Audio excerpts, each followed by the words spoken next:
विधायक जो देखते हैं कि फिर चुनाव में हम कैसे सामने जाए, लोगों को कैसे जवाब दे और लोगों को कैसे काम करे। लोग चाहते हैं जो चुनाव में विधायक चुनकर भेजते हैं, वो लोगों की अपेक्षा होती है मतदाता की कि हमारे चुनाव क्षेत्र में काम हो, विकास हो, विकास के प्रकल्प जो सब सिविक एम्यूनिटी जो होती है, प्रकल्प होते हैं, वो चाहिए। लेकिन ऐसा कुछ नहीं कर पा रहे थे दुर्भाग्यवश। आपके मुख्यमंत्री तो आप ही के थे, आप खुद मंत्री थे उसमें, उसके बावजूद आपकी शिकायत है कि वो सब चीज नहीं हो पा रही थी जो आप चाह रहे थे। उद्धव ठाकरे खुद मुख्यमंत्री थे, क्या यही सबसे बड़ी समस्या थी? हाँ, नहीं, समस्या तो मुख्यमंत्री कौन था इसकी नहीं थी। हाँ। लेकिन जो निर्णय लेने चाहिए थे इस राज्य के हित के, हाँ। और जो लोग शिवसेना के विधायक थे उनके चुनाव क्षेत्र में जो उनके मतदाताओं की जो एक्सपेक्टेशन थी, उनकी अपेक्षा थी, उसको पूरे नहीं कर पा रहे थे। और सरकार में रहने के बाद, सरकार हमारी होने के बावजूद हमारे कार्यकर्ताओं को न्याय नहीं मिल रहा था और विधायक बार बार नाराजी जाहिर कर रहे थे। कई बार हम लोगों ने कोशिश की, मैंने भी कोशिश की, हमारे कई लोगों ने कोशिश की कि इसमें कुछ बदलाव आए, लेकिन दुर्भाग्यवश हम उसमें कामयाब नहीं हो पाए। मतलब आपने उद्धव ठाकरे को कई बार कहा था कि दोबारा बीजेपी के साथ चलते हैं?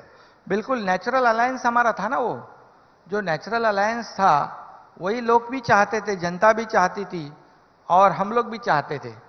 लेकिन कुछ ऐसा समय भी आया था कि कुछ बदलाव हो सकता है, लेकिन नहीं हो पाया। फिर भी 2.5 साल आपने इंतजार किया, बीच में एक बार फिर बातचीत चल रही थी कि उद्धव ठाकरे और बीजेपी के साथ कुछ बातचीत होगी। क्या सचमुच ये हो रहा था? बीजेपी के साथ बात चल रही थी? बिल्कुल। हमारे प्रमुख जो थे, वो हमारे मुख्यमंत्री, वो सिर्फ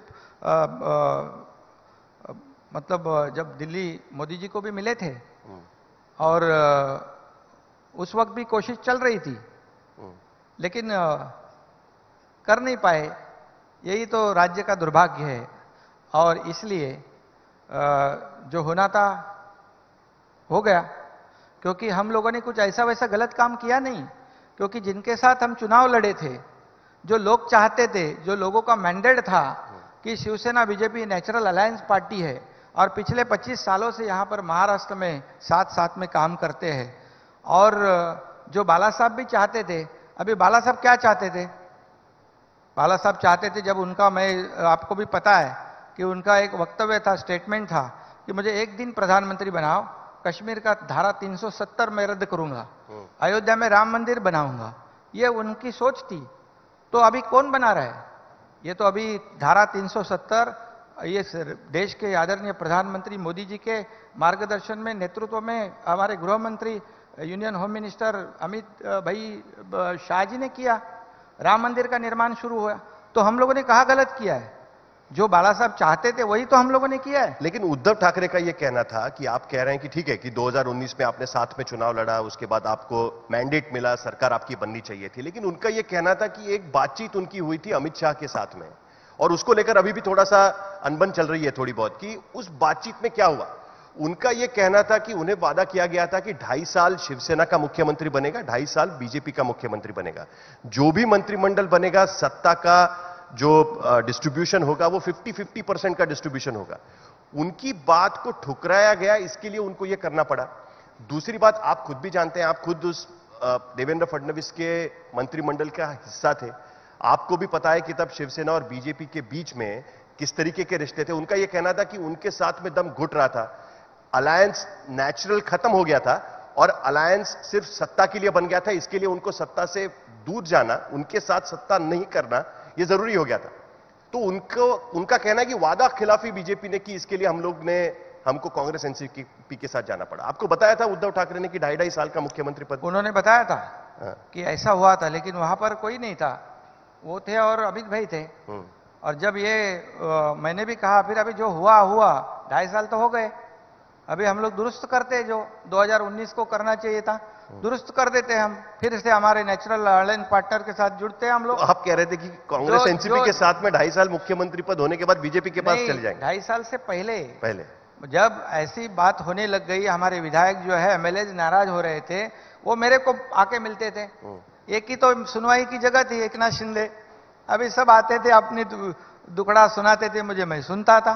फिर मैं जाके उनको कहता था अभी देखो इसमें सुधार करो, लेकिन नहीं हो पाया।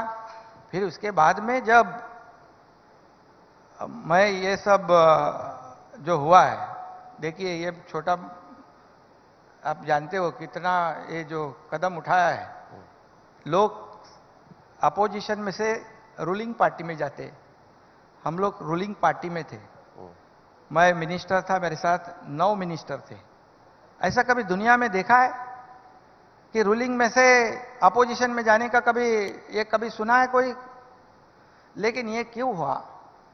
क्योंकि हमें जो आइडियोलॉजी हमारी पार्टी की थी, हमारे शिवसेना प्रमुख जी जिनको हम बहुत ही श्रद्धेय मानते हैं, उनकी सोच विचार से जब बदलाव होने लगा तब हम लोगों ने ये रास्ता अपनाया है। उद्धव ठाकरे कहते हैं कि बाला साहब ठाकरे के बेटे को ही आपने मुख्यमंत्री पद से हटवा दिया। देखिए पहले तो वो कह रहे थे कि एक शिवसैनिक को बनाऊंगा, मुझे बनना नहीं था। मैं जब ये कदम उठाया तभी भी मेरे दिमाग में सोच नहीं थी, उनका ही कहना था मुझे नहीं बनना है, तो क्यों बोल रहे हैं कि मुझे उतार दिया। हम लोगों ने किसी को उतारने के लिए या किसी कुर्सी पे बिठाने के लिए ये कदम नहीं उठाया है।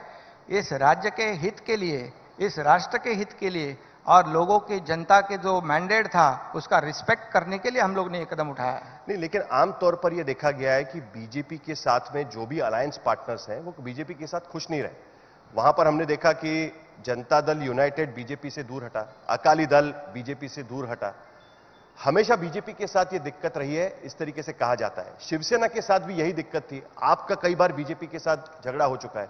क्या आप बीजेपी को पूरी तरीके से ट्रस्ट कर सकते हैं, विश्वास रख सकते हैं बीजेपी पर कि ठीक है जो हुआ सो हुआ, लेकिन अब वो आपको सरकार चलाने देंगे? देखिए 25-30 साल हो गए शिवसेना भाजपा बीजेपी की अलायंस। जब हमारे बड़े साहब थे, बाला साहब जी थे, तभी भी ऐसे कई बार ऐसे मौके आए, लेकिन तभी प्रमोद महाजन जी, अडवाणी जी, राजनाथ सिंह जी, सभी लोग आते थे और जो भी है मसला सुलझाते थे। कहां पर हम लोगों ने कभी अलायंस तोड़ दिया? नहीं तोड़ा। अभी जब देखिए, मैं अभी पूरे डिटेल में आपको नहीं बताऊंगा, लेकिन जब हमारे जब चुनाव हो गया और चुनाव के नतीजे आए, तभी स्टेटमेंट शुरू हो गया कि हमारे लिए भी सारे दरवाजे खुले हैं। इसका मतलब क्या है? हम तो चुनाव लड़े थे बीजेपी के साथ, तो ये बोलने की जरूरत क्या थी? और जब भी अगर ऐसा कमिटमेंट हुआ था तो कई बार मोदी जी के सभा में मोदी जी ने कहा था कि देवेंद्र फडणवीस हमारा मुख्यमंत्री का कैंडिडेट है, तभी ऐतराज करना चाहिए था। और मैं जब यह कदम उठाने के बाद मोदी जी से भी मिला था, अमित भाई से भी मिला था, उनको भी मैं ऐसे, मुझे तो पूछने का कोई अधिकार नहीं, बड़े नेता है हमारे देश के, राष्ट्र के, लेकिन मैंने ऐसे पूछा कि क्या उसमें सच्चाई क्या है? तो उन्होंने कहा देखिए शिंदे जी, अगर हम लोग बिहार में नीतीश जी को नंबर्स कम होने के बावजूद भी हमारी कमिटमेंट के मुताबिक मुख्यमंत्री बना दिया उनको, और मेरे पास भी 50 थे, उनके पास तो 100 से ज्यादा थे। ये भी मिसाल थी हमारी कि मेरे पास कम होने के बावजूद भी मुझे मुख्यमंत्री बनाया।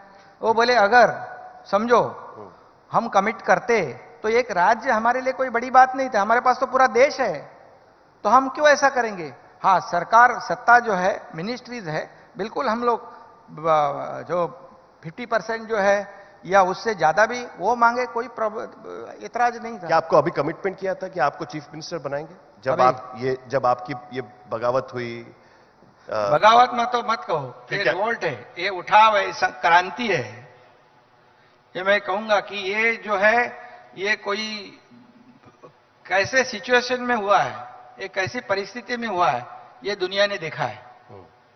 मैं कोई कमिटमेंट या मुख्यमंत्री बनने के लिए वहां नहीं गया था। मैं एक भूमिका था, एक विचार था हमारे शिवसेना प्रमुख जी के, और विचारधारा को आगे बढ़ाने के लिए हम लोग ने यह कदम उठाया है। तो ऐसा क्या उन्होंने सोचा कि उनकी पार्टी सबसे बड़ी पार्टी होने के बावजूद भी जो उन्होंने 2019 में नहीं किया, आपको मुख्यमंत्री बना दिया? क्या कभी आपको कब पता चला कि आप मुख्यमंत्री बनने वाले? क्या हमारे जैसे ही आपको भी अचानक पता चला, हम जैसे शॉक में हो गए कि अरे ये तो कुछ अलग ही हो गया? क्या उसी तरीके से आपको भी पता चला या आपको पहले से पता था? मैं पहले भी कहा है कि कुछ बनने के लिए या कुछ पाने के लिए मैंने ये कदम नहीं उठाया है। ठीक। हमारे जब विधायक इतनी चिंतित थे, क्रोधित थे और नाराज थे, तो मुझे कदम उठाना पड़ा। और इसमें आपको मैं बताऊंगा कि जो मैं कदम उठाया है वो छोटा मोटा कदम नहीं था। जो हिम्मत मैंने दिखाई है, जो क्या बोलते हैं, जो उन्होंने सोचा होगा, कहा जो ये हिम्मत वाला आदमी दिखता है, ये लड़ाकू आदमी है, ये महाराष्ट्र का मुख्यमंत्री इसको बनाते। इसमें मैं धन्यवाद दूंगा आदरणीय मोदी जी को, जो हमारे देश के प्रधानमंत्री है। उन्होंने अपने देश की डंका जो है, अपने देश का नाम जो है पूरी दुनिया में रोशन करने का काम किया है उन्होंने, और गृह मंत्री अमित भाई ने। और उसमें हमारे भारतीय जनता पक्ष के जो पार्टी के अध्यक्ष है नड्डा जी है, देवेंद्र जी है, इनका सबका सहयोग है। बीजेपी तो कहती है कि दिल पे पत्थर रख के हमने ये निर्णय लिया है। आपने सुना होगा, चंद्रकांत पाटिल बीजेपी के अध्यक्ष, उनका दूसरा बयान आपने नहीं सुना, फिर उन्होंने दूसरा बयान भी दिया, बदल दिया, बयान बदल दिया, नहीं दुरुस्त किया होगा, दुरुस्त किया। लेकिन देखो, भारतीय जनता पार्टी में जो वरिष्ठ नेता होते हैं उनका निर्णय अंतिम होता है, और सोच समझ के उन्होंने निर्णय लिया, मुझे मौका दिया है। अच्छा काम कर रहे हैं हम लोग, इस राज्य को आगे बढ़ाने का काम कर रहे हैं, इसलिए उन्होंने सोचा होगा। लेकिन अब भी हम देख रहे हैं कि जो बड़े पोर्टफोलियोज हैं, होम, फाइनेंस, हाउसिंग, पावर या ऊर्जा, ये बड़े पोर्टफोलियोज डेप्यूटी चीफ मिनिस्टर के हाथ में है। क्या आपको लगता है कि शिवसेना को तोड़ने के लिए आप पर बीजेपी ने आपको आगे किया है कि आप लड़िए, उद्धव ठाकरे के साथ लड़िए और हम सरकार चलाने की कोशिश करते हैं? क्या इसके लिए? देखिए, अगर आपके क्रिटिक्स कहते हैं कि इसके लिए किया गया। बिल्कुल, उनको ऐसा जो लोग एंटिसिपेट कर रहे थे, लोग पब्लिक परसेप्शन जो था कि अभी बीजेपी मुख्यमंत्री बीजेपी का बनाने के लिए तोड़फोड़ कर रही है, लेकिन परसेप्शन देखा लोगों ने कैसे रखा था, हुआ क्या? बिल्कुल खिलाफ हो गया ना। और अगर वो चाहते तो उसी टाइम मुख्यमंत्री भारतीय जनता पार्टी का बनता। हमारा देवेंद्र जी और हमारे बहुत अच्छा इक्वेशन है, अच्छा ट्यूनिंग है, बिल्कुल ट्यूनिंग अच्छा है, क्योंकि मैंने पहले भी उनके साथ काम किया है।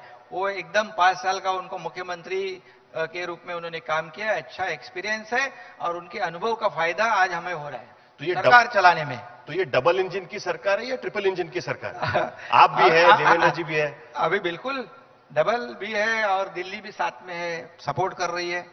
देखिए, जो है सच बोलने का मुझे बिल्कुल ऐतराज नहीं होता। हमारे शिवसेना प्रमुख जी बाला साहब ने वही सिखाया है, जो सच है सच बिंदास बोलो और कोई हिचकिचाओ मत। नहीं, लेकिन बाला साहब की लेगेसी क्लेम कौन करेगा? उद्धव ठाकरे कह रहे हैं कि जो इन विधायकों ने आपके साथ किया हुआ है, आपको वो खोके सरकार कहते हैं। खोका यानी 1 करोड़ है, यानी 50 करोड़ की सरकार आपको कहा जाता है। बार बार आप पर ताना कसा जा रहा है कि आप गद्दार हैं और आपका इस्तेमाल खत्म होने के बाद बीजेपी आपको छोड़ देगी। ये बार बार उद्धव ठाकरे आप पर आरोप लगा रहे हैं। आप किस तरीके से उस आरोप को देखते हैं? उनके पास दूसरा क्या है बोलने के लिए? उनके पास दूसरा क्या है बोलने के लिए? दो ही तो है, खोके और गद्दार। लेकिन हम लोग वफादार है, हम लोग ने क्रांति की हुई है, ये बहुत बड़ा रिवॉल्ट है। और दूसरी बात, क्यों हुआ? खोके पैसे देके 2, 5, 10 लोगों को फोड़ सकते हैं, तोड़ सकते हैं। 50 लोग अगर एक साथ एक भूमिका लेते हैं और एक तरफ चले जाते हैं, तो उसमें गलती किसकी है खोजने के बजाय ये आरोप लगाने का कारण, क्योंकि उनके पास, उनको पता है, वो कैसे बोल सकते हैं कि मेरी गलती है, मैंने गलती सुधारी नहीं? ऐसा कोई कबूल कर सकता है? नहीं कर सकता है। और इसीलिए जो गलती हुई है वो खुद आत्म परीक्षण करना चाहिए। ये 50 लोग क्यों ऐसी भूमिका लिए? जो सत्ता में थे, ये सत्ता को छोड़कर त्याग कर चले गए, तब हमको थोड़ी पता था क्या होने वाला है। लोग तो अनुमान लगा रहे थे, अभी तो उनके शहीद हो जाएंगे सब लोग। आप तो बीजेपी में चले जाएंगे कहा जा रहा था। वो तो कह रहे थे ना, तो ऐसे भी कह रहे थे कि बीजेपी का मुख्यमंत्री बनेगा, तो कहा हुआ। इसीलिए लोग जो कह रहे थे, लोग जो बता रहे थे, क्या क्या बोल रहे थे हमारे लिए, ये होगा वो होगा, क्या वो हम लोगों ने हमारी बाला साहब की जो विचारधारा है उसे आगे बढ़ाया है। बिल्कुल उससे हम यहाँ वहां नहीं हटे। लेकिन वो जो तो, लोग चाहते थे वही हमने किया है। सर वो तो चुनाव में पता चल जाएगा ना कि कौन बाला साहब की लेगेसी आगे बढ़ा। बताया ना अभी ग्राम पंचायत में लोगों ने बता दिया ना, बीजेपी का तो 397 आया और हमारा शिवसेना मतलब बाला साहब की शिवसेना जो है 277 आया, फर्स्ट और सेकंड नंबर। क्या है, और भी आगे देखेंगे। अभी भी आपका पार्टी पर दावा रहेगा, तीर कमान पर दावा रहेगा? दावा सवाल ही नहीं। हम लोग देखो दूसरी जगह गए ही नहीं है। देखिए ये शिवसेना पार्टी, देश के इतिहास में पहली बार ऐसा हुआ होगा कि पार्टी का अध्यक्ष उसी को पार्टी से निकाल दिया है और लोग कह रहे हैं कि हम ही पार्टी है। ऐसा पहली बार हुआ होगा। तो हम ही पार्टी तो हम ही बढ़ाई है ना। हम ही लोगों ने तब जी जान से मेहनत करके पार्टी को बढ़ाया है। बाला साहब जी के साथ, शिवसेना प्रमुख जी के साथ काम किया है। पार्टी को सब बढ़ाने में सभी लोगों की मेहनत है। बट शिवसेना की छवि तो ठाकरे की शिवसेना इस तरीके से देखिए तो ठाकरे जी फिर हमारे बाला साहब के विचार तो हमारे साथ है ना। पर ठाकरे सरनेम तो आपके साथ नहीं है। अरे ठाकरे और बाला साहब, देखिए ये विचारधारा जो है, ये विचारधारा को हमने छोड़ा नहीं है बिल्कुल। और लोग जो चाहते थे वही किया है हमने। आपको पता है कि आज जहां जहां हम लोग जाते हैं हजारों की भीड़ जमा होती है। ठीक है, सभा में तो लोग लेके आते हैं, चलो लोगों को गाड़ियां में लेके आते हैं। रोड पे क्या है, रोड पे खड़े रहने वाले को कौन बुलाता है? हजारों की संख्या में दोनों तरफ लोग खड़े रहते हैं स्वागत के लिए। उनका चेहरे का जो एक्सप्रेशन है बहुत कुछ कहकर चला जाता है। देखिए जो लोग चाहते थे वही हमने किया है। इसीलिए लोगों का जो समर्थन मिल रहा है हमको, हजारों की संख्या में हमारे साथ लोग जुड़ रहे हैं। क्यों जुड़ रहा है? क्योंकि हम लोगों ने नेचुरल अलायंस किया है। जो लोगों के दिल में दिमाग में था वही हमने किया है। हम बाला साहब के विचार, हमारे गुरु धर्मवीर आनंद के साहब के विचार, यही तो हमारा ऑक्सीजन है। अभी तो आप मुख्यमंत्री बन गए, लेकिन ठीक है मुख्यमंत्री बन गए, आपका रिवॉल्ट जो आप कह रहे हैं कि वो सक्सेसफुल हुआ आपकी और बीजेपी की। आज नाना पटोले जी ने भी कुछ कल कहा है हाँ। कि शिवसेना हमारा नेचुरल अलायंस पार्टनर नहीं है। लेकिन फिर भी वो साथ में तो है। कांग्रेस अभी फिलहाल उद्धव ठाकरे के साथ में दिखाई दे रही है। अभी ठीक है, अभी मैं कुछ बोलूंगा नहीं। ठीक है, मैं ये पूछ रहा था कि आप अभी मुख्यमंत्री तो बन गए, लेकिन आपको इस बात की कड़ी मेहनत करनी पड़ेगी कि आपका मॉडल ऑफ गवर्नेंस महाराष्ट्र में दिखाई दे, क्योंकि आप उनके साथ में सत्ता चला रहे हैं जो 5 साल तक महाराष्ट्र में मुख्यमंत्री रह चुके हैं। उनकी अपनी एक छवि रही है 5 साल में सरकार चलाने की। अब ऐसे में आपके लिए कितना बड़ा चैलेंज है और आपका गवर्नेंस का मॉडल क्या होगा? आप किस चीज पर सबसे ज्यादा पुश करेंगे महाराष्ट्र में? हमारा देखो pro people, pro development, inclusive and participative government रहेगा। हमारी सरकार जो है जनता ने बनाई हुई, जनता के लिए सरकार है। हमारी सोच है जनता की सरकार है, जनता की जो अपेक्षा है वही पूरा करेंगे हम लोग। आप जानते हैं कि मैं आज भी, आप ही सब लोग सोचते हो कब सोता है, कब खाता है, कितना काम करता है, तो मैं काम करते रहूंगा। आज भी मैं सोचता हूं सीएम मीन्स चीफ मिनिस्टर नहीं, मेरी फील है कि सीएम मीन्स कॉमन मैन। मैं आज भी कॉमन मैन की तरह काम करता हूं जो लोग चाहते हैं, क्योंकि लोगों को लगता है कि हमारा ही आज ये मुख्यमंत्री बन गया है, तो इसलिए इस राज्य में बदलाव आया है, प्रॉस्पेरिटी आई है, इकोनॉमी बूस्ट हो रही है। आप देखते हैं 2.5 साल क्या हुआ था, सब बंद पड़ा था।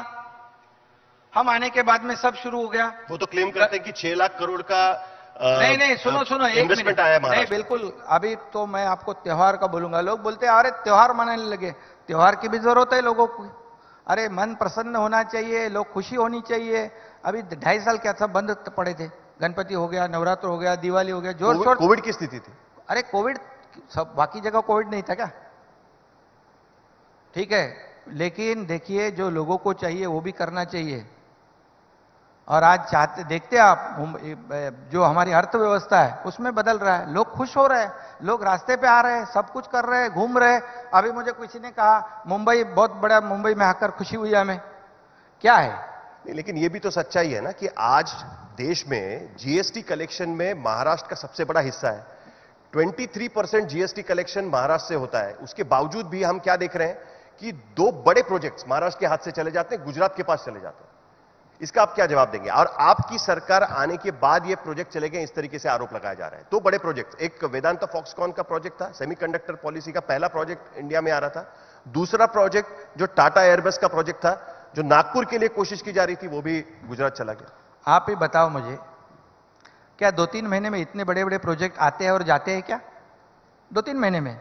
हमारे 3 ही महीने सरकार हुई, क्या इतने में बड़े बड़े प्रोजेक्ट इधर से हम लोग उनको भेज दिया उधर? ऐसा होता है किधर? अनिल अग्रवाल के साथ मैंने खुद बात की हुई है, वो जब प्रदेश में थे, उनको कहा मैंने, तो बोले देखिए हमें जो यहां पर रिस्पांस मिलना चाहिए था, सहयोग मिलना चाहिए था, नहीं मिल पाया। मैं खुद इस बारे में आदरणीय प्रधानमंत्री जी से भी बात की। उन्होंने कहा शिंदे जी देखो, उनकी कोशिश थी महाराष्ट्र में, लेकिन जैसा सहयोग उनको सपोर्ट मिलना चाहिए था नहीं मिल पाया। लेकिन आगे महाराष्ट्र के लिए बड़े बड़े प्रोजेक्ट हम देंगे। और तभी अनिल अग्रवाल जी को क्या पता था कि सरकार बदलेगी? उनको लगा ये सरकार चलते रहेगी, हम यहां अगर निवेश करेंगे, इन्वेस्टमेंट करेंगे तो तकलीफ हो जाएगी। और दूसरा जो एयरबस का तो 27 जुलाई में 2021 में एमओयू हुआ है, डिफेंस मिनिस्ट्री उनका। अभी अनिल अग्रवाल के ट्वीट में भी कहा है कि कई महीने पहले हमने वहां पर जाने का निर्णय फैसला लिया। ये देखिए आरटीआई में पूरा सब दूध का दूध सब सच्चाई आ जाएगी, आ गई है। वो तो हो गया ना, लेकिन आगे क्या होगा? उसमें हम जाते नहीं। चलो ठीक है, हम टीका टिप्पणी नहीं करते, गया प्रोजेक्ट उसका दुख हमें भी है।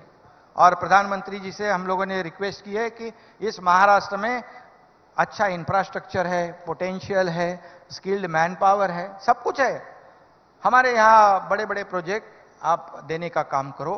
तो उन्होंने कहा है आप चिंता मत करो, हम बिल्कुल यहाँ बड़े प्रोजेक्ट भेजेंगे और यहाँ पर एम्प्लॉयमेंट जनरेट होगा।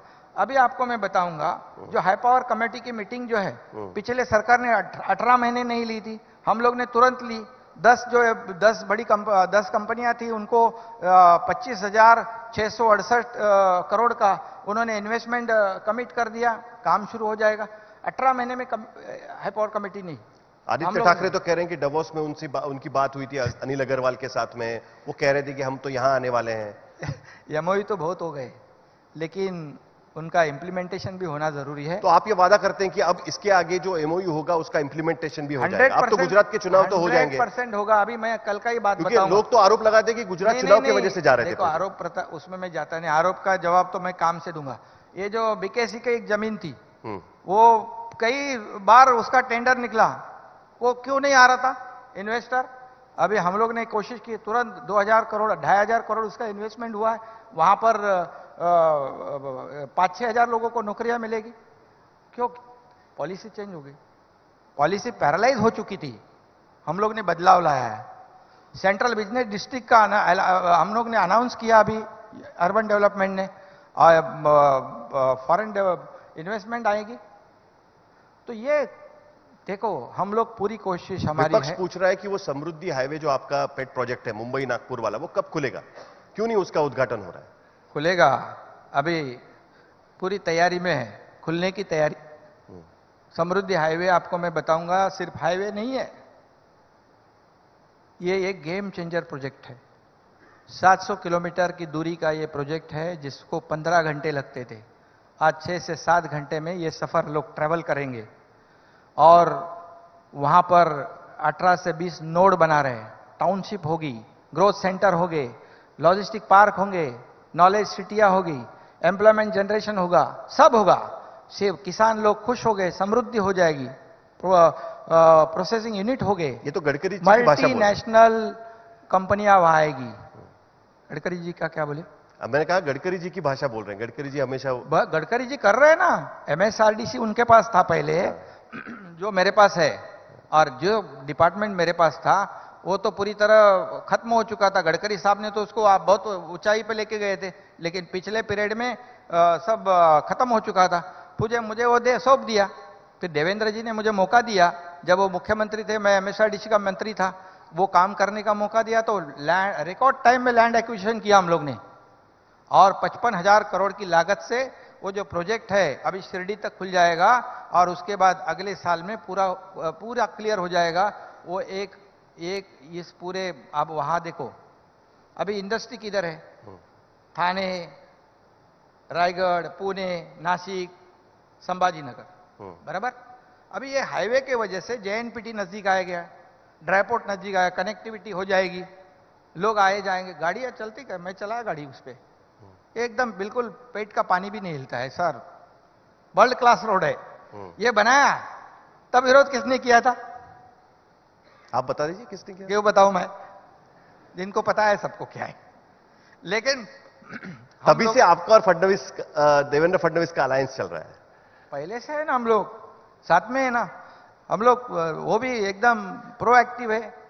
और उनके हम लोग ये राज्य के लिए उन्होंने कितने प्रोजेक्ट शुरू किए उस वक्त, मेट्रो शुरू किया, समृद्धि शुरू किया, मुंबई पुणे जैसा जब भी हमारे शिवसेना प्रमुख जी के संकल्पना में नितिन गडकरी जी ने बनाया।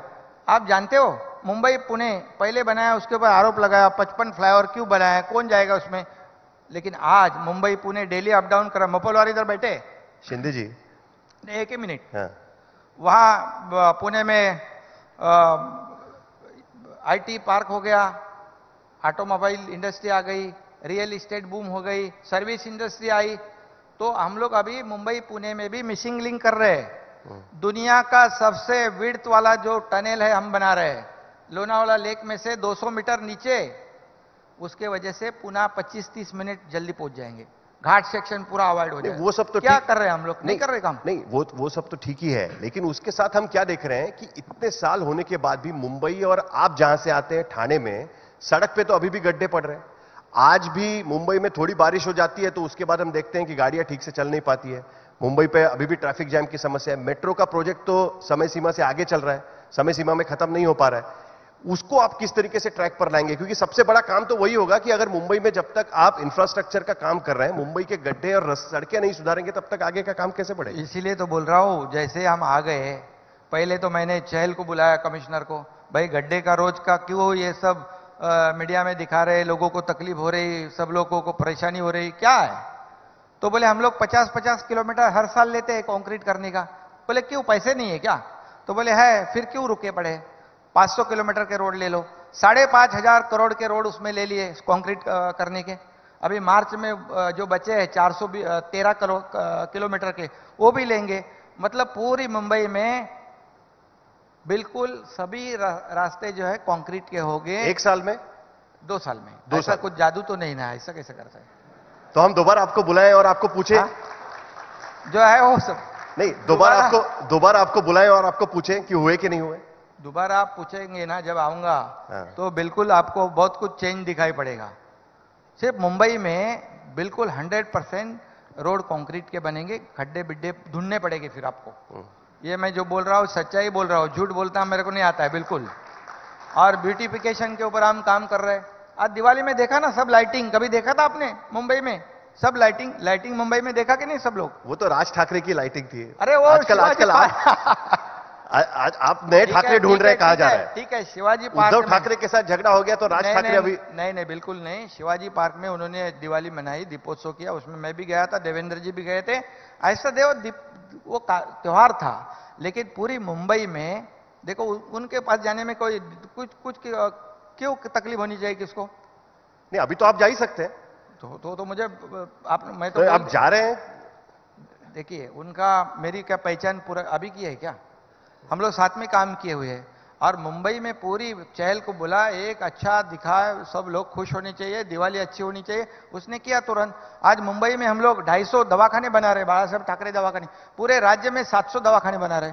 और प्रोजेक्ट आपको बताया, मुंबई को हम लोग, देखिए सरकार बदल गई है, मुंबई भी जरूर बदलेगी, विकास की ओर बदलेगी, विकास, डेवलपमेंट। ये इंटरनेशनल सिटी है। और बताता हूं, अभी आप नरीमन पॉइंट से उरन जाओगे तो 3 घंटे लगते हैं। ये MTHL जो प्रोजेक्ट कर रहे हैं, ये ट्रांस हार्बर लिंक, जो कोस्टल हाईवे से लेके सीधा चिरले उरन में उतरेगा, लैंड होगा, वो 22 किलोमीटर का लॉन्गेस्ट सी लिंक है हमारे देश में। और उसकी वजह से 15 से 20 मिनट में मुंबई का नरीमन पॉइंट से सीधा रायगढ़ पहुंच जाएगा। और नरीमन पॉइंट से विरार जो 3-3.5 घंटे लगते हैं, वो भी हम लोग कर रहे हैं। कोस्टल रोड और वो सीलिंग विरार से बांद्रा सीलिंग जो वरली है, वरली बांद्रा वर्सोवा विरार। इसीलिए मैंने कहा ना कि कोई डेडलाइन तो बताइए। आपने कहा कि 2 साल में कंक्रीटाइजेशन हो जाए। हाँ, 2 साल में तो करेंगे। मतलब ये सारे प्रोजेक्ट मुंबई के? अरे सीलिंग कैसा 2 वर्षों बाद तक, क्या ऐसा कैसे करेंगे? तो वो जो है समय लगेगा, 3-4 साल लगे। हमारे 2030 का विजन जो है, ये मेट्रो का आपने बताया, जो देवेंद्र जी के समय में शुरू हुआ था, 340 किलोमीटर की मेट्रो है। आपको बताऊंगा मैं कि उस मेट्रो में हम लोग 1 लाख करोड़ की लागत है, इन्वेस्टमेंट है। आज वहां पर ये मेट्रो कंप्लीट होगी 2026-27 में, बराबर। आप कारशेड दोबारा आर्य कॉलोनी में लेकर आए, आप ही के डिपार्टमेंट ने उसको बदल दिया था, आप खुद उस। अरे भैया, हम लोग ईगो वाले नहीं है, किसी भी प्रोजेक्ट में ईगो नहीं, दुनिया राज्य का हित, जनता का हित देखना चाहिए। जब सुप्रीम कोर्ट ने भी कहा, सब लोगों ने कहा, और वो कारशेड होना जरूरी था, इसलिए पहले आते ही हम लोगों ने उसका निर्णय ले लिया। पर आप क्योंकि मंत्री थे तब बदल गया था ना उसका फैसला। अरे भैया, मैं मंत्री था लेकिन मुख्यमंत्री तो नहीं था ना। अधिकार तो किसको होते हैं? सब पूरे अधिकार मुख्यमंत्री को होते। जैसे मैं आया, देवेंद्र जी और मैंने निर्णय ले लिया जो जनता के हित का था, ये लोगों के हित का था। अभी अगर नहीं करते, ये प्रोजेक्ट डिले होता, हजारों करोड़ रुपया बढ़ता, तो किसका जाता? जनता का ही। सर, एक सवाल पूछना बहुत जरूरी है, क्योंकि जब महाराष्ट्र विकास आघाड़ी की सरकार महाराष्ट्र में थी, तब सबसे बड़ी दिक्कत उनको इस बात से थी, खुद उद्धव ठाकरे और विपक्ष के नेता कई बार ये कह चुके हैं कि सेंट्रल एजेंसीज विपक्ष की सरकार को बड़ी तकलीफ देती है। उनके खुद के 2 मंत्री एनफोर्समेंट डायरेक्टरेट ने, आपके कलीग थे मंत्रिमंडल में, उनको जेल में डाला। आपके दूसरे पार्टी में जो कलीग थे संजय राउत, उनको भी जेल में डाला गया। ईडी के डर से लोग आपके साथ जाने लगे। आपके साथ एक विधायक है, उन्होंने तो चिट्ठी लिखी थी उद्धव ठाकरे को कि आप बीजेपी के साथ हाथ मिला लीजिएगा ताकि ईडी का डर खत्म हो जाएगा। क्या यह भी एक कारण यहां पर दिखाई दे रहा है? और क्या आपकी सरकार में ये चीजें ना हो, इसके लिए कोशिश की जाएगी? क्या आप उनको शील्ड करेंगे जो आपके साथ आए हुए हैं, ऐसे जो लोग आपके साथ आए हुए हैं? ऐसा बिल्कुल नहीं है, इसमें कोई सच्चाई नहीं है। मैंने भी, जब भी मैं मंत्री था, मैंने भी कहा था कि सेंट्रल एजेंसी जो है वो इम्पार्शियल, उनकी जांच होनी चाहिए। किसी को डर या डराने के लिए ऐसी कोई कार्रवाई नहीं होनी चाहिए, मैं खुद ने कहा था। और आप बताओ, सरकार बनाने से पहले किसी को अंदर डाल दिया क्या, प्रेशर डाल के मेरे पास आने के लिए? ऐसा कभी हुआ? केस तो चल रही थी ना सर। कोई किसके ऊपर? 5 नहीं, देखिए अभी जिन्होंने जो काम किया वो तो गए, मंत्री थे, वो गए अंदर। अभी जो करप्शन करेगा तो उसका क्या, उसके लिए मैं क्या बताऊं? लेकिन आप कुछ लोग तो आपके पास भी आए हैं ना सर, ये भी तो देखिए, मैं खुलेआम कहा था एक सभा में, कोई भी डर से, कोई भी दबाव में आकर हमारी पार्टी ज्वाइन मत करो, मैंने खुलेआम कहा था। तो जिनके खिलाफ अभी आपके साथ जो लोग आए हुए और जिनके खिलाफ सेंट्रल एजेंसीज की कार्रवाई चल रही है, उनकी उस कार्रवाई का क्या होगा? लोग ये भी देखते हैं ना कि अचानक ये कार्रवाई बंद हो जाती है, क्या ऐसा होगा? नहीं, देखिए, ऐसी कार्रवाई कोई अचानक शुरू भी नहीं होती है, बंद भी नहीं होती। ऐसा कोई ये नहीं होता है किसी के दिल में आया तो शुरू करो, दिल में आया तो बंद करो। पब्लिक भी है, पब्लिक भी सुनती है, जानती है सब ना। ये तो सभी लोगों को समझना है, ये ऐसा नहीं होता है। और जिसके पास खिलाफ में एविडेंस होते हैं और तभी उसके ऊपर कार्रवाई होती है, उसकी जांच होती है। अगर उसमें कुछ गलती नहीं है तो उसको कोई किसी को भी तकलीफ देने की आवश्यकता नहीं है, और नहीं होगी, बिल्कुल नहीं होगी। आगे की राजनीति आपकी किस तरीके से होगी? अभी तो सरकार बन गई, आप कह रहे हैं कि आपका मॉडल ऑफ गवर्नेंस आपका खुद का होगा, देवेंद्र फडणवीस के साथ आपके अच्छे रिश्ते हैं, मतलब आमतौर पर बॉस उनके अंडर आपने काम किया था, अब वो आपके अंडर काम कर रहे हैं, नहीं, ऐसा मत बोलो, अंडर नहीं, साथ में है, साथ में है। और उन्होंने पार्टी के आदेश का पालन किया है। पार्टी ने कहा कि आपको ये जिम्मेदारी निभानी है और वो निभा रहे, और बिल्कुल साथ में हम लोग पूरे विश्वास के था। हमारा कोई पर्सनल एजेंडा नहीं है। हम लोगों ने, इसलिए आपको बताऊंगा कि जो भी निर्णय लिए हैं 3 महीने में, बहुत बड़े निर्णय लिए हैं। आपको मालूम है कि जैसे हमारी सरकार आ गई, तुरंत पेट्रोल डीजल के दाम हमने कम कर दिए। किसानों के लिए हम लोग ने प्रोजेक्ट जो बंद पड़े थे वो शुरू किए। आज जो नुकसान हो गया, क्या बोल रहे लोग कि जाते मंत्री जाते नहीं, लोगों को, किसान को अरे उनको मिलने से अच्छा उनको देना चाहिए ना। तो आज तक जब एनडीआरएफ के नॉर्म्स जो है, जो मापदंड हमने पूरी तरह बदल दिए, एनडीआरएफ के डबल दे दिए किसानों को, 2 हेक्टर के जगह 3 हेक्टर कर दिए। जो नॉर्म्स में नहीं बैठ रहे थे उनको भी हम लोग ने मुआवजा दिया। जहां 2000 करोड़ देने थे वहां 6000 करोड़ बांट चुके, और भी कर रहे हैं हम लोग। किसानों को, किसी को भी हम लोग ऐसे, सरकार उनके पीछे पूरी ताकत से खड़ी है, बिल्कुल रहेगी। तो 2024 में भी आप ही सरकार का चेहरा बनकर चुनाव का सामना करेंगे? 2024 में जब विधानसभा के चुनाव होंगे, क्योंकि उसके पहले लोकसभा के चुनाव होने वाले हैं, आपके जो विरोधक है वो कहते हैं कि लोकसभा चुनाव के लिए बीजेपी को जरूरत है कि किसी ना किसी तरीके से आप उनके साथ में रहें। देखिए, इस देश के प्रधानमंत्री नरेंद्र मोदी जी का करिश्मा तो देश ने भी देखा है, देशवासियों ने भी देखा है, दुनिया ने भी देखा है। मेरे जैसे छोटे कार्यकर्ता की क्या उनको आवश्यकता है चेहरा बना के चुनाव लड़ने की? वो तो खुद ही सक्षम है। विधानसभा का चुनाव लड़ने के लिए तो पॉपुलर है। विधानसभा का चुनाव तो यहाँ के मुख्यमंत्री के चेहरे पर लड़ा जाता है। देखिए, मैं आज भी कहता हूं, जो मुझे मौका मिला है, जो मौका दिया है जनता के आशीर्वाद से, इसका उपयोग पूरी तरह जनता के फायदे के लिए मैं करूंगा। ये जनता के विकास के लिए मैं करूंगा। या किसान है, कामगार है, महिलाएं है, विद्यार्थी है, एजुकेशन है, हेल्थ है, सब में काम करेंगे हम लोग। अच्छा, इंफ्रास्ट्रक्चर पे हम लोग काम कर रहे हैं। इतना देश में सबसे ज्यादा इंफ्रा प्रोजेक्ट ये महाराष्ट्र में शुरू है, कई लाख करोड़ के। अभी कल मोदी जी ने भी कहा कि 2 लाख करोड़ के जो प्रोजेक्ट है 225 मंजूर करवाए। हमने एक 15,000 करोड़ का एक प्रोजेक्ट भेजा था अर्बन डेवलपमेंट का, एक भी पैसे उसमें से काटे नहीं। पूरे तरह 15,000 को वो जो प्रस्ताव है। आपने जवाब नहीं दिया मेरे सवाल। क्या जवाब? 2024 में 2024 तक काम ही ऐसा करेंगे हम लोग, बहुत लोगों के लिए जो फायदे का काम होगा। देखिए, मैं आज भी कार्यकर्ता के रूप में काम करता हूं। मुझे कहां पता था कि मैं मुख्यमंत्री बनूंगा? ये तो उनके बड़ापन है, उन्होंने बनाया। अभी जो आखिर ये सब जनता तय करती है। महाशक्ति का आशीर्वाद रहेगा आपके साथ। बाला साहब ठाकरे जी का पूरा आशीर्वाद, हमारे आनंद महाशक्ति का आशीर्वाद। आपने महाशक्ति तो है ही ना पीछे, महाशक्ति पहले से है। क्यों, क्या प्रॉब्लम है? आखिर में सर, क्योंकि देखिए अच्छा काम करने वाले जो जुझारू नेता है या लीडर है, जिसने जो हिम्मत वाला कदम उठाया है, जैसे इसीलिए उन्होंने मौका दिया। मैं उसका पूरा मौके का जो खुद, देखिए जो मौका मिला है ये लोगों के काम में मैं पूरी तरह खर्च करूंगा। खुद की प्रॉपर्टी दोबारा मुख्यमंत्री बनेंगे क्या? खुद की प्रॉपर्टी बनाने के लिए नहीं करूंगा, आपको ये बताऊंगा।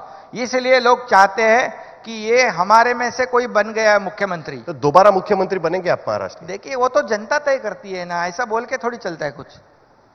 आखिर ये जनता के दरबार में, जनता के हाथ में होता है। काम अच्छा करना हमारे हाथ में है। चलिए, आखिर काम अच्छा है, काम अच्छा करेंगे हम लोग, जो लोग चाहते हैं वही हम करेंगे। शिंदे जी, आखिर में एक सवाल पूछना बहुत जरूरी है, क्योंकि 2019 के बाद महाराष्ट्र की राजनीति में कोई भी प्रेडिक्शन करना ये मूर्खता होगी, क्योंकि हर 2 साल में क्या होता है वो बताना बड़ा मुश्किल हो जाता है।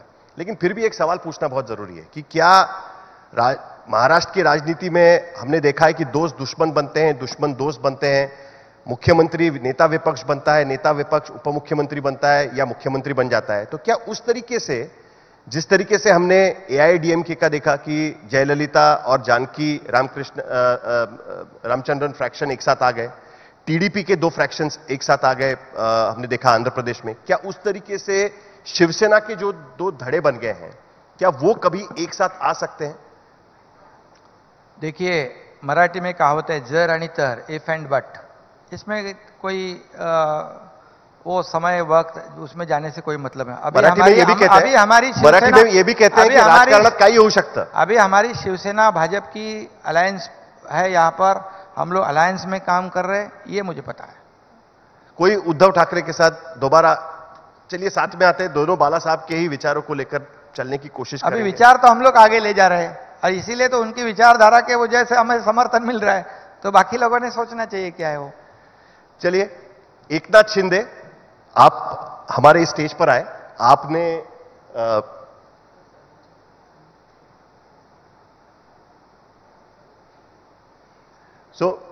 सवाल आखिरकार यही आ रहा है बार बार कि दोनों शिवसेना एक साथ हो सकती है कि नहीं हो सकती, जो मैं आपको बार बार पूछने की कोशिश कर रहा था कि आपने कहा कि आगे का आगे देखा जाएगा, यही आपका कहना है? नहीं, देखिए, आज हम लोगों ने जो कदम उठाया है ये साफ तौर पे लोग जानते हैं। जो 2019 को जो होना चाहिए था वो हम लोगों ने अभी 3 महीने पहले किए। हम लोगों ने हमारे बाला साहेब ठाकरे जी की विचारधारा बिल्कुल यहाँ वहाँ उसके हम बिल्कुल भटके नहीं, यहाँ वहाँ सीधे जो लोग वो लोगों को नहीं लग रहा था कि ऐसी भूमिका ले सकते हैं, लेकिन हमारी भूमिका में देश का, राज्य का हित है, पार्टी का हित है। वो तो रिमोट कंट्रोल से चलाते थे ना पार्टी। वो बाला साहब कहते थे ना कि मैं तो रिमोट कंट्रोल हूं, जो पीछे खड़े रहते थे वो ताकत से। जो कोई संकट में फंस जाता है तो उसके पीछे खड़े रहते थे। अभी क्या, मैं किसी का नाम नहीं लूंगा, लीजिए ना, लेकिन जब कोई भी हमारा सहयोगी साथी संकट में होता है, खतरे में होता है, तो उसके पीछे खड़े रहने का काम मुखिया ने करना चाहिए। वो आज मैं बताऊंगा, ये मैंने सीखा है बाला साहब जी के साथ, उनके पास से। इसलिए जो भी संकट में होगा उनके साथ मैं खड़ा रहता हूं। इसलिए विश्वास लोगों को मुझ पर है, इसलिए 50 लोग मेरे साथ आए। और उनको मालूम है, एक बार एकनाथ शिंदे ने कमिटमेंट किया, वो कमिटमेंट से कभी एकनाथ शिंदे फिरता नहीं, ये विश्वास है।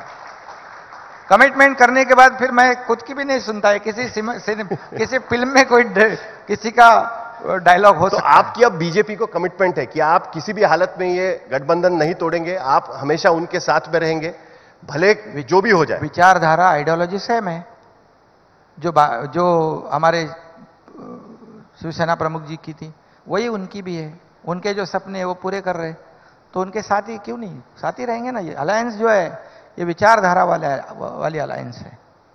चलिए सर, बहुत बहुत शुक्रिया आपका। आपने हमारे करीब करीब सारे सवालों के जवाब दिया। पहली बार हिंदी जगत के, इंग्लिश जगत के एक सबसे बड़े मंच पर आए और आपने खुलकर हमसे बात की। और हम उम्मीद करते हैं कि जो आपने यहां पर वादा किया है, इस स्टेज पर जो वादा किया है कि 2 साल में आप जो करके दिखाएंगे, आपको दोबारा हम यहां पर बुलाएंगे और तब हम पूछेंगे कि आपने जो वादा किया है वो कितना सही साबित हुआ है, आपने कितना पूरा करने की कोशिश की है। बहुत बहुत शुक्रिया Eknath Shinde, chief minister of Maharashtra. Thank you sir.